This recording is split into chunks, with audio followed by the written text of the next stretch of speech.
கட்டண கொள்ளையை உடனே தடுத்து நிறுத்து. டாஸ்மாக் கடையில மட்டும் ஆய்வு மேற்கொள்றீங்க. ஏன் கல்வியில வந்து இந்த அக்கறைய காட்ட மாட்டேங்கிறீங்க? அப்படின்னு சொல்லிட்டு பயங்கரமான போராட்டம் வந்து பண்ணியிருக்காங்கங்க.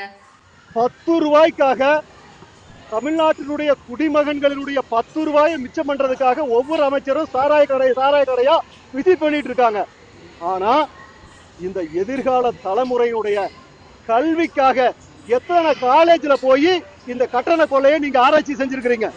இது ரொம்ப முக்கியமான விஷயம். லட்சக்கணக்கில் கொள்ளையடிக்கிறான். ஒரு மாணவன் +2 முடிச்சுட்டு கல்லூரிக்கு போனா 10 லட்சம் 15 லட்சம் போன் எடுத்து வெளியில வச்சுக்கிட்டு சொல்லி உள்ள போய் வேற நடக்குது. தடுக்கணுமா வேண்டாமா? ரூ. 10 கொதிக்கிற முதலமைச்சர் லட்சமா ஏழை குழந்தைகளுடைய கனவு. அவன் குடிக்காட்டி கூட பிரச்சனை இல்லை, ஆனா இந்த குழந்தை படிக்கணும். அப்போ எதுக்கு முக்கியத்துவம் கொடுக்கணும்? கல்விக்கு முக்கியத்துவம் கொடுக்கணும். இந்த கல்வி கட்டணம் கட்டுப்படுத்தினா தான் ஏழை மாணவன் படிக்க முடியும். அதுக்கு நாங்க என்ன சொல்றோம்னா, ஒரே தீர்வு. தமிழ்நாட்டில் இருக்கக்கூடிய கலை அறிவியல் கல்லூரி, பொறியியல் கல்லூரி, வேளாண்மை கல்லூரி, எல்லா கல்லூரிக்கும் சிங்கிள் போர்ட்டல் வழியா அப்ளிகேஷனை லோட் பண்ணிக்கலாம். ஒற்றை சாளர முறையில் ஆர்ட்ஸ் அண்ட் சயின்ஸ் காலேஜுக்கு செலக்ஷன் தனி, இன்ஜினியரிங்க்கு செலக்ஷன் தனி, விவசாய கல்லூரிக்கு செலக்ஷன் தனி. யாரு எங்கேயே போய் அலை வேண்டியதில்லை. மிகப்பெரிய அலைச்சல். அப்ளிகேஷனுக்கு மட்டும் 50,000 1 லட்சம் ரூபாய் செலவு பண்றான். அதாவதுங்க, கோயம்புத்தூர்ல வந்து தனியார் கல்லூரிகளின் கட்டண கொள்ளைக்கு எதிராக பொதுமக்கள் மற்றும் சமூக ஆர்வலர்கள் வந்துட்டு அரசுக்கு எதிரான சில கேள்விகளை கேட்டு போராட்டம் வந்து பண்ணியிருக்காங்க.